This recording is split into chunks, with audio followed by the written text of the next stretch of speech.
não comam o fruto de todas as árvores que estão aqui no jardim, certo? Aliás, desculpa, não comam o fruto do conhecimento do bem e do mal, mas comam o fruto que está, fruto de todas as árvores, menos aquela que está no meio do jardim. Então era para ele não comer simplesmente aquela que está no meio do jardim, mas ele ordenou que poderia comer de tudo que está aí. Era muita coisa, estás a ver? Muita coisa boa. Deus disse, come de tudo. Mas aquele aí que está no meio do jardim, você não deve comer. E aí o homem falou para sua mulher, nesse tempo eles eram tão inocentes e santos, que eles estavam nus, sabe, nu, né? Então eles estavam nus. E aí ninguém tinha vergonha um do outro, certo? E aí, eu te ensinar duas coisas muito importantes, que talvez você não entendeu. Existe uma coisa muito importante que Deus concedeu, deu ao homem, que de certa forma a mulher também não tem por essência isso. E também existe algo muito, mas muito importante que Deus também deu à mulher, que o homem, em contrapartida, não tem isso, certo? Então, o que seria então de tão importante e precioso que Deus deu ao homem que a mulher não tem? Simples, Deus deu ao homem ofício, certo? De certa forma, se você for a ver, as mentes brilhantes, pessoas que pensaram sobre muitas coisas, ciências, tanto inventar avião, assim como carro, são exatamente homens. Então, era o homem que tinha como responsabilidade de dar nome a animais também. Então, de um ou de outro jeito, Deus dotou ao homem de ofício, certo? Mas, por contrapartida, Deus também deu algo muito importante para as mulheres. Olha elas aí, fala. Tá certo. Então, Deus deu algo muito, mas muito importante para a mulher, que é exatamente o quê? Nada. É exatamente o quê? Preste atenção então para ouvir. Então, deu algo que de tão importante que Deus deu à mulher foi exatamente influência, certo? A influência e a capacidade de persuadir alguém a fazer o que você quer que ela faça. Então,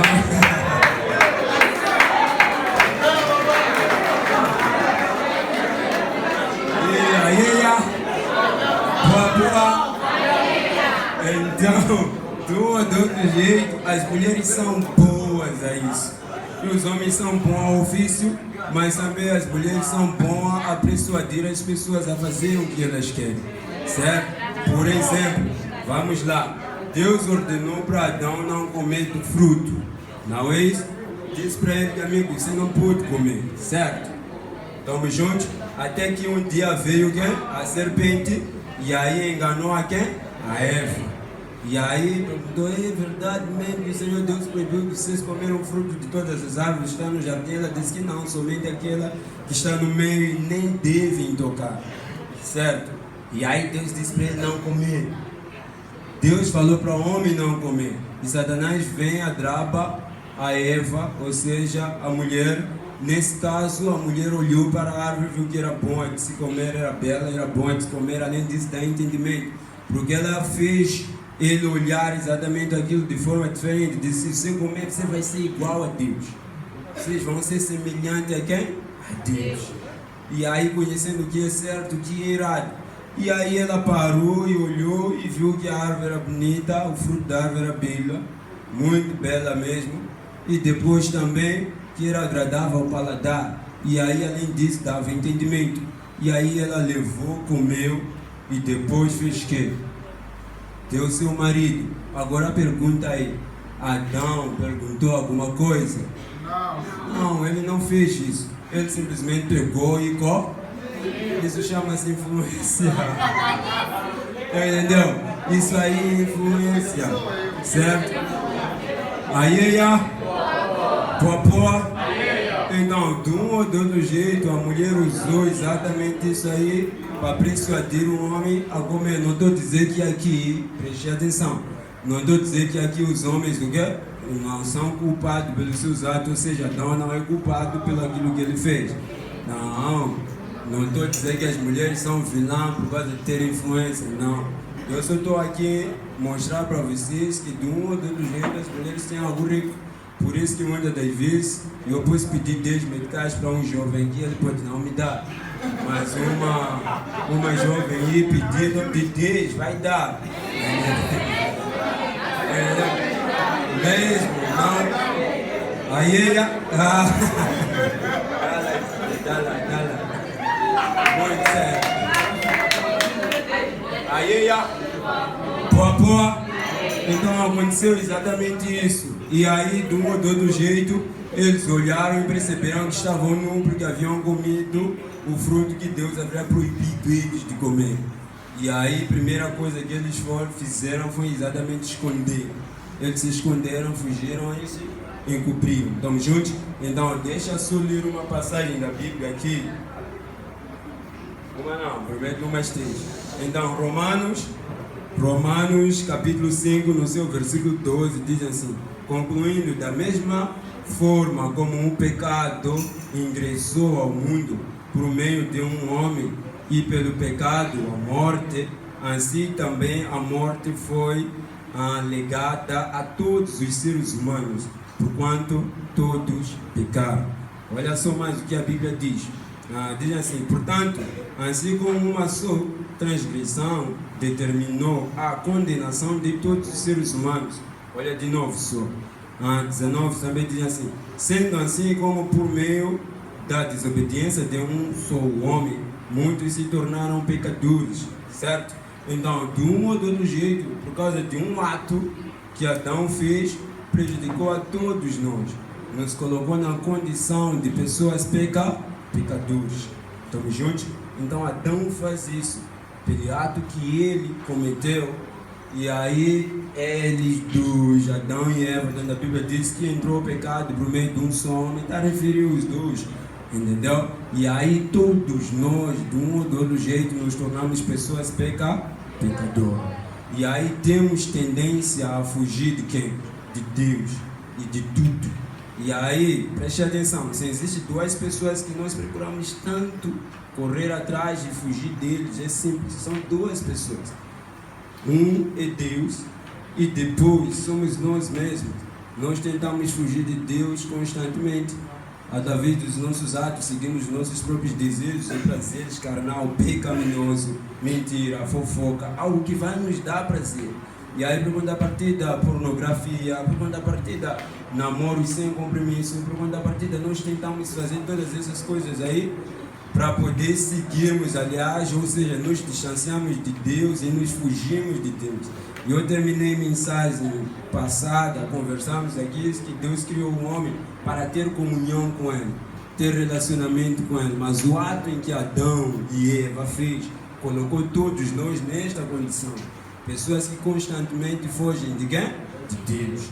Pessoas que constantemente tentam fugir da sua própria consciência, mas a verdade óbvia é que é impossível isso. Portanto, você tenta tantas vezes fugir de Deus, Deus está presente em todos os lugares. Se você tentar fugir de si mesmo, nem te falo.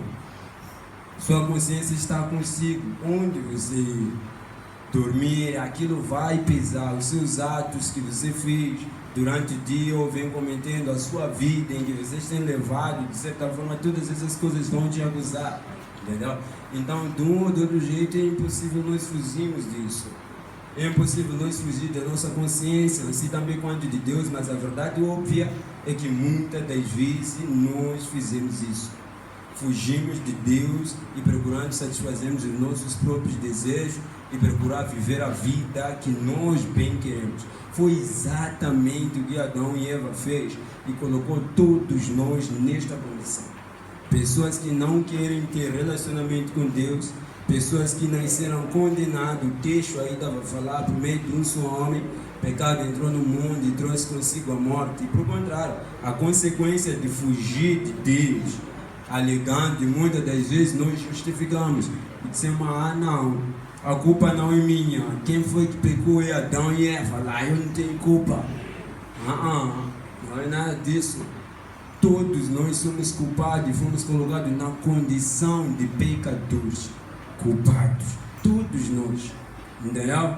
Eu estraguei o almoço, entendeu? Então, que prejudiquei pessoas só por causa de uma atitude. E Adão também tomou uma atitude que prejudicou muita gente. Estamos juntos? Não só a ele mesmo, mas prejudicou pessoas, certo? Todos nós nascemos nessa condição. Todos nós somos pessoas pecadoras e procuramos de um ou de outro jeito fugir de Deus constantemente. Mas foi a desobediência de uma só pessoa que nos colocou nesta posição de pessoas pecadoras e que tenta constantemente fugir de quem? De Deus. E também fugir de nós mesmos. A verdade óbvia, de novo, isso aí é impossível. Portanto, quando você tenta tanto fazer isso, não tem como. Entendeu? As suas lembranças vão te condenar. Os seus atos vão te condenar. E é isso que tem feito as mentiras, as cábulas, sempre vai vir à tona. Por mais que você coloque sua cabeça no travesseiro, vai vir à tona. Entendeu? A sua vida que você teve, talvez ou vive uma vida sexual ativa antes de casamento, também vai vir à tona. E todas essas coisas aí vão aparecer à tona. Então é exatamente isso, esses nossos atos, essa tendência, essa forma de viver nos faz nós nos distanciarmos ainda mais da pessoa de Deus. E se não bastasse, a realidade é óbvia que isso vai nos levar à morte. A Bíblia diz bem claro, o ato em que Adão fez levou todo mundo à morte. Todo mundo à morte. Só por causa do pecado de um só homem. Todos nós nascemos na mesma condição. Estamos juntos? Todos nós nascemos na mesma condição. Deus fez o homem, Deus criou o universo, Deus fez todas essas coisas para poder ter relacionamento com o homem. E aí o homem decidiu abandonar ele, viver a vida que era e correr e fugir de Deus. E aí, por contrapartida, todos nós nascemos assim. E Jesus é tão óbvio a mostrar essa realidade na parábola de Lucas, capítulo 15, no versículo 11 para diante. Jesus conta também a parábola do filho perdido. Aliás, e aí diz que um pai tinha 2 filhos. E um chegou para o seu pai e disse: pai, dê a minha parte da herança. Entendeu? Em outras palavras, ele está dizendo: você, senhor, já está atrasado para azar, ou morrer. E eu quero viver a minha vida. E aí o pai deu e ele fugiu.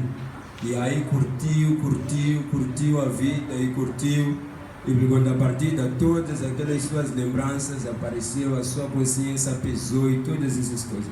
E sobre esses assuntos aqui vão ter pessoas a falarem mais. Mas óbvio que Jesus estava a ensinar aí de um ou de outro jeito, mostrar a realidade de ser humano, como ele vive, pessoas pecadoras, como elas são, que elas vivem distante de Deus, que elas fogem exatamente de quem? De Deus. E querem viver a vida que elas querem. É claro que ele estava ensinando o valor do arrependimento, o valor de uma alma perdida, ele estava. Entendeu? Mas não tem como você mudar de direção se você não fugir de uma direção. Então é óbvio que o filho perdido fez isso. Ele fuge, de certa forma, fuge de seu pai que representa Deus. E aí cada um de nós representa esse jovem aí. Queremos curtir e queremos viver a vida que nós bem queremos. Mas a questão é quem foi que nos colocou nessa situação.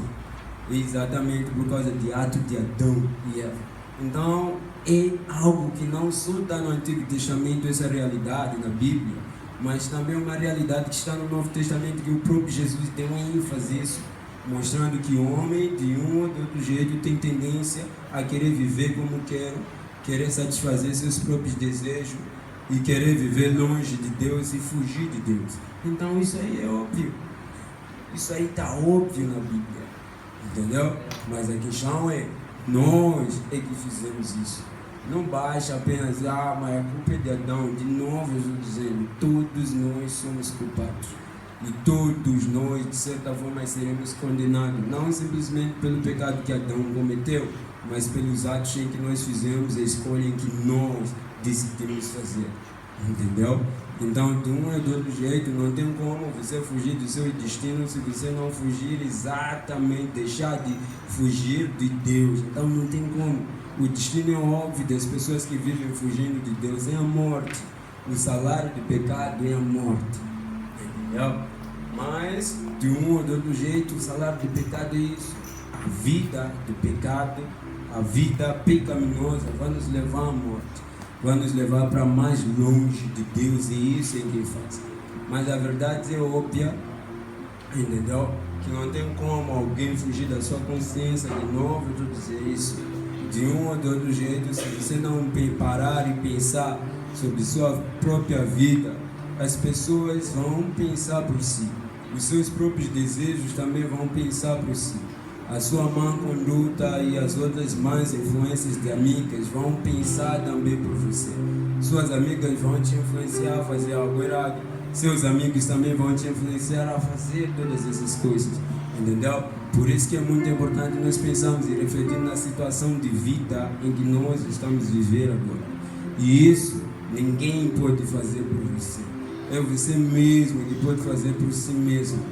Nós falamos aqui que de certa forma você é a criatura de Deus, que de um ou de outro jeito Deus criou cada um de nós para ter intimidade com Ele, gozar de um íntimo relacionamento. Longe de Deus não há vida. Se viver fugindo de Deus, só vamos sobreviver. Entendeu? Só vamos sobreviver. Então a verdade óbvia é essa. Nós nos encontramos nesta situação. E nós somos responsáveis por todos esses atos em que nós cometemos. Todos. Não é sua mãe, não é seu pai, nem seus amigos. Você também é culpado. E você é tão responsável pelos seus atos, de que literalmente qualquer um que está ao seu redor. Então é isso aí. Entendeu? Então a Bíblia nos mostra isso. Que nós estamos numa condição de pessoas pecadoras que vivem fugindo de Deus e abraçando nossos prazeres constantemente. E agora quem vai decidir voltar ou não é cada um de nós. Entendeu? Você sabe exatamente do que vocês têm fugido. E você sabe que tem fugido de Deus. E você sabe exatamente a coisa que te leva a fugir de quem? De Deus. Eu quero que você finda pensando nisso. O que tem levado você a fugir de Deus? O que tem levado você constantemente a fugir de Deus? Qual é o pecado que tem levado você a fugir de Deus? Ou qual é o tipo de comportamento, atitude, sei lá, se é desejo, prazer, o que? Mas o que é que tem feito você virar sempre as costas para Deus? Enquanto Deus está sempre de braços abertos para poder nos receber e gozar de uma vida íntima com Ele. Então eu gostaria que você fechasse os seus olhos.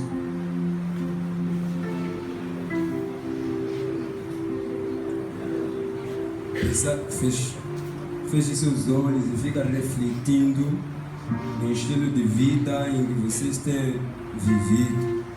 Qual é a vida de